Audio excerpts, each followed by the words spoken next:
Sri Gurubhyo Namaha children, welcome to online class. Today's class you are going to learn about transition metal and inner transition metal. So, the transition metal, what are called transition metal? The metals or the metallic elements. The metals are the metallic elements that have incompletely filled d orbitals or the d shell or subshell, f subshell to form neutral or cationic state are called transition metal. So, what is meant by transition metal? The transition metal is nothing but the metallic elements have incompletely filled d and f subshell. Understand? To form neutral or cationic state are called what? Transition metal. In transition metal include the lanthanoids and actinoids. The actinoids and the lanthanoids also included under the transition metal. So, based on the IUPAC, International Union for Pure and Applied Chemistry, they define what is meant by transition metal. Based on IUPAC, they define the metal that has an element that has an incomplete d subshells which can give rise to cation. So, what the IUPAC has assigned as transition metal, the elements or the metallic elements has an incomplete d subshell which can give rise to cation with complete d subshell. Understand? So, if the metal is or the element is act as an or it can be assigned as an transition metal, it has incomplete or completely d subshells electron. So, the IUPAC also define the like that only. And next, they also occupy where the what is the position of the transition metal in the periodic table. So, they occupy the center portion of the periodic table. So, they are lying in between S block and P block element. They are lying between S block and P block element. Already you know that the S block elements are highly reactive and the P block elements are mostly non-metals and the less reactive. So, the transition metals are lying in between. They are lying in between. They make transition in between the more reactive and the less reactive element. So, except the 11th group elements, the 11th group. So, because of this, they are mostly metals. The transition metals are mostly metals except 11th group. The 11th groups are copper, silver and gold. While compared with the other, they all have low melting and boiling point. Even though they can show the property of the transition metal, they can be placed in the 11th group of the transition metal. Now, you see the periodic table. The periodic table, the position of the transition metal, the center part of the transition, the periodic table is going to occupy the transition metal, and this one is S block. This one is called what? S block, and this one is called P block.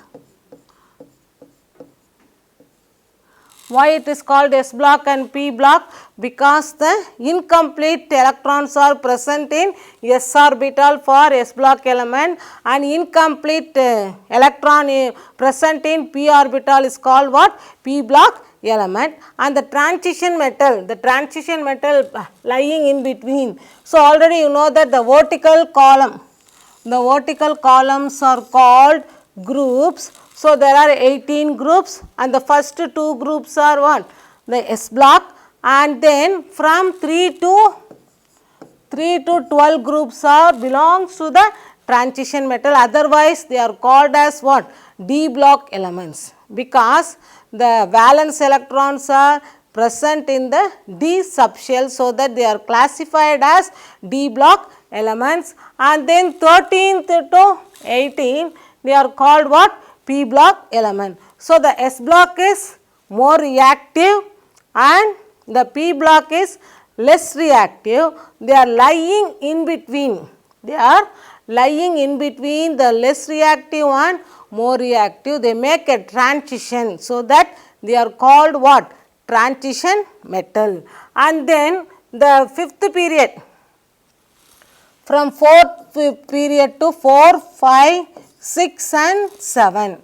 So, the 6th and 7th period, the 6th and 7th period of transition metal, they are called as what? Because the incomplete electrons are enter into f orbital, so that they are called lanthanoids and actinoids.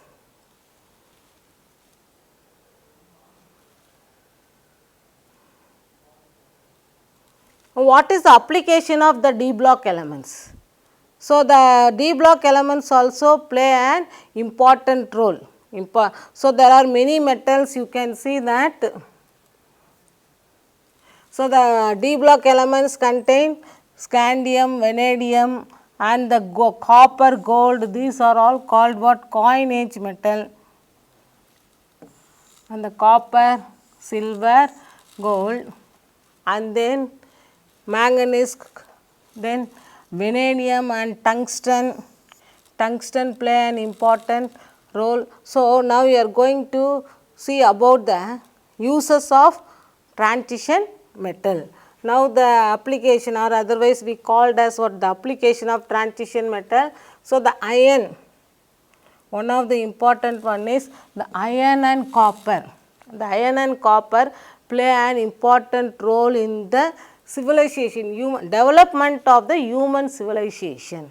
So, based on the civilization, the metal iron can be used for the constructing, building, as well as the metal copper. Before that what? They use copper metal only for making ornaments or utensils and even for the weapons. After that it is going to be civilized. So, the iron and copper play an important role in the development of the civilization. And then the transition metals like tungsten. You know that first electrical bulb is made of the filament only. That filament is made of tungsten.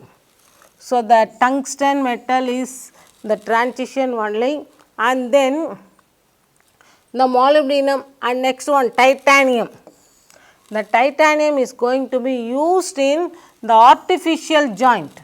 The titanium can be used in the artificial joint. Now, we are going to have that the orthopedic surgery, the titanium metal only. The titanium metal is going to be used for the artificial joint, and the molybdenum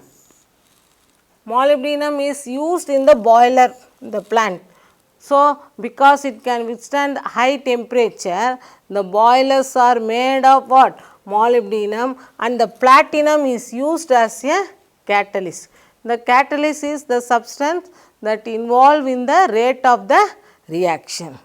So, that can be useful in the industrial purpose for the reaction. We want to increase the reaction rate or we want to slow down the reaction, that can be controlled by a substance called what? Catalyst. And the platinum also used as a catalyst for many process in industry. And then in the living system also, for example, iron. Iron is present in hemoglobin. Hemoglobin, so the one of the main thing is in blood. So, that is made of what? Iron. And then cobalt. Cobalt is present in B complex, cobalamin. One of the compound of cobalt is going to be present in B complexes. Understand? So, these are all about the application of transition element. And then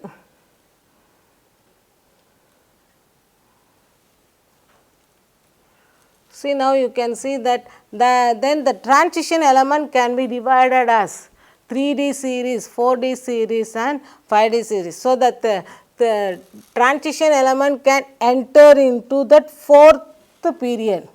So, the horizontal rows are called what? Periods. The horizontal rows are called periods and the vertical column is called what? Groups. Understand? So, this one is first period, second, third and 4, 5, 6 and 7th. So, the D block elements are enter into fourth period, but the 3D we are going to have the 3D, they are not enter into their original energy level as the third energy level, but it can enter into the penultimate shell, the next shell because of the energy. So, here the D block element can be classified as 3D series. This one is called what? 3D series. Why 3D series? These elements all have the subshells present at the 3D orbital. So, the 3D series begins from scandium to zinc, and then 4D series. 4D series yttrium. This one is called what? 4D series. 4D series begins from yttrium to cadmium, and 5D series lanthanum to mercury. Lanthanum to mercury. And next we are going to see that 6th and 7th group. Now, the 6th period, the 5D series belongs to lanthanum, osmium and mercury, as well as the group 12. The group 12 elements also. The group 12 contain what? Zinc, cadmium and mercury do not have partially filled d orbital. What that IUPAC is defined, if the transition metals should have incomplete or incomplete d orbitals or the d subshells, but if you see that the 12th group elements like zinc, cadmium and mercury, they do not have partial filled d orbital. Now, they are completely filled. So, the configuration for this is 3D10 4s2. For zinc 3D10 4s2, and for cadmium, for argon 18, and then you can add the remaining.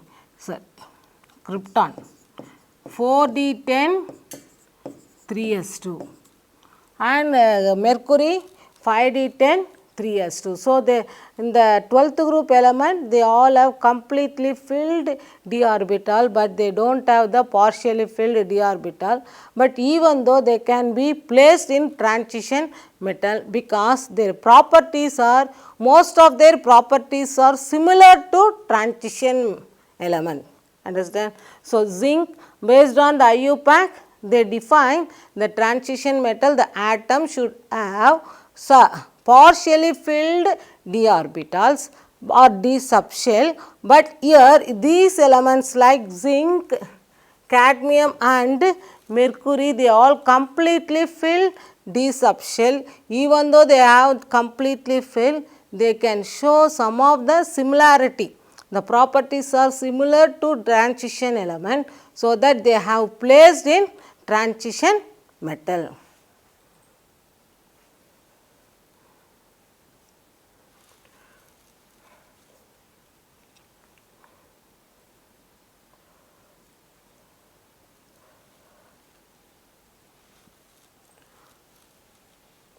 And then next the transition metal, next the actinum, the 7th period elements.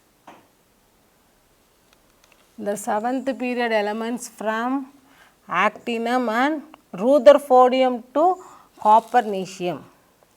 The 7th period and the 6th and the 7th period. The 7th period, all elements from actinum and rutherfordium to copernicium, they also belongs to transition metal except actinum. The remaining elements are radioactive and they are prepared synthetically. Understand, they are not, because almost most of the elements they can occur in nature, but these elements from Rutherfordium to Copernicium, they all synthesized in the laboratory and they have very low off-life period. So, the stability also very less, they can synthesize in the laboratory except actinium. In the 7th period, the actinium is a non-radioactive, the remaining elements are radioactive elements. And next we are going to learn about the electronic configuration.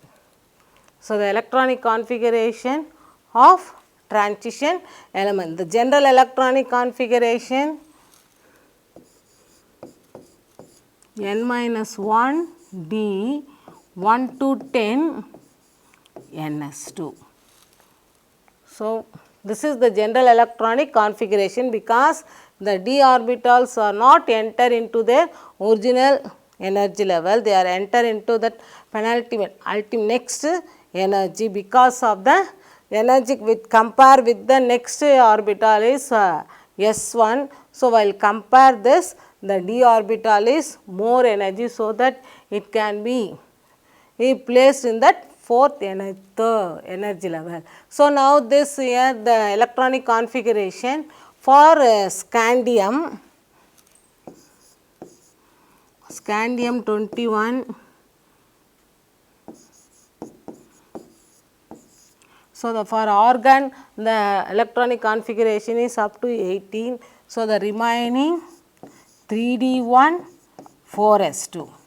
So, the scandium has 1 electron in the d subshell, and then vanadium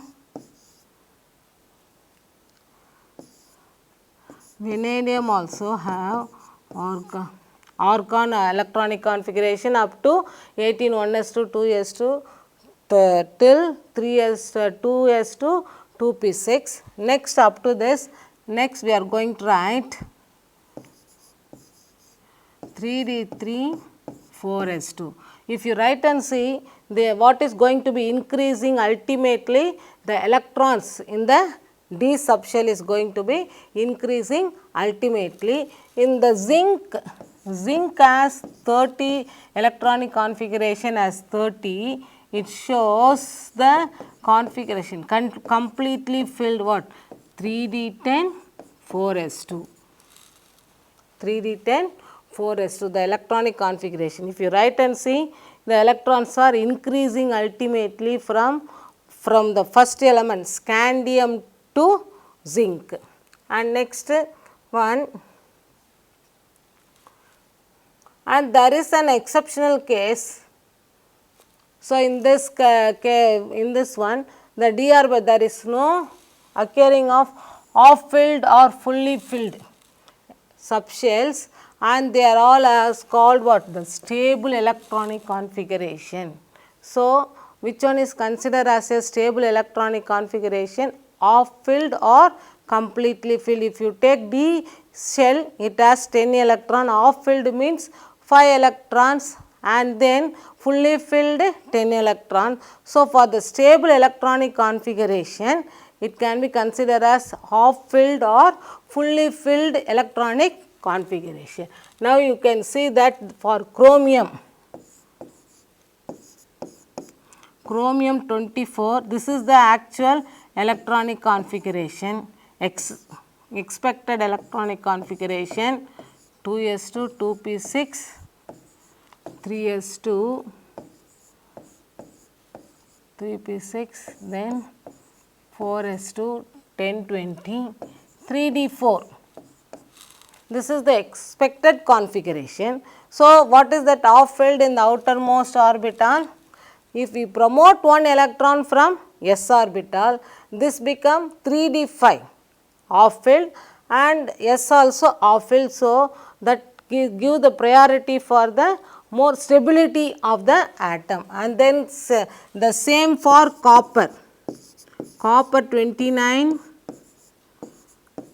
1s2 2s2 2p6, 3s2, 3p6, 4s2, 3d9. So, in this case, see that if you promote one electron from s orbital to make completely filled d orbital. So, the completely filled subshells are assigned as the more stable one. So, the stability is based on we are going to give the priority for half filled and fully filled for the stability of an element. Here this is the actual electronic configuration. For the priority for stability, we are going to promote the electron. Now see, for chromium, we are going to promote one electron from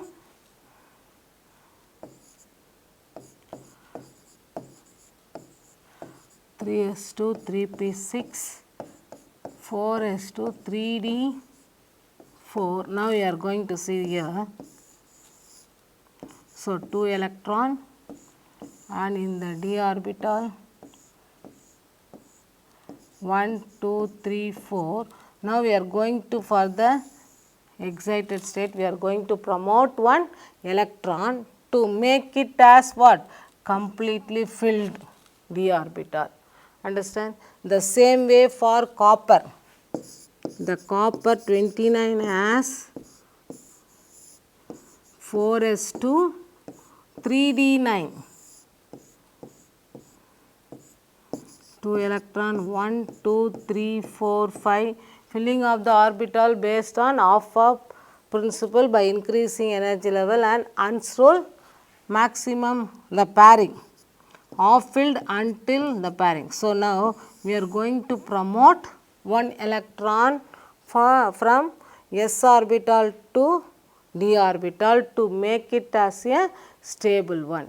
Understand? So, the electronic configuration for the stability, extra stability of the off filled, which one is can show the extra stability, off filled or fully filled electron. So, we want to give the priority to make an element either completely filled or off filled. So, we are going to follow not the actual electronic configuration.